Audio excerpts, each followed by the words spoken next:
எங்கள் சைடில் இப்போ என்ன ஆயிடுச்சுன்னா என்னை யாருமே நம்ப மாட்டாங்க. நான் என்ன சொன்னாலும் என் ஃபேஸ் என்னன்னா மாப்பிள்ளை சொன்னால் கரெக்டாக இருக்கும். ஃபர்ஸ்ட் இந்த லவ் மேரேஜ் பாருங்க எவ்வளோ ஒரு பார்த்தா ஒரு பொய் சொல்லுவாரான்ற மாதிரி இருக்கு. பண்ற எல்லா கிரிமினல் வேலையும் அவர் தான். என் ஃபேஸில் நான் எது பண்ணாலும் மாட்டிப்பேன்.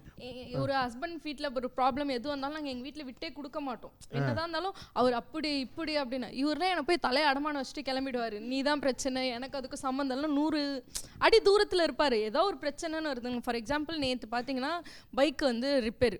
யார் யூஸ்வலாக சரி பண்ணுவார்? சரி பண்ணுவாங்க. மழை பெய்யுது, பைக் ரிப்பேர்னா அவங்க தான் சரி பண்ணோம். நம்ம ஒரு இடத்துல இருப்போம்.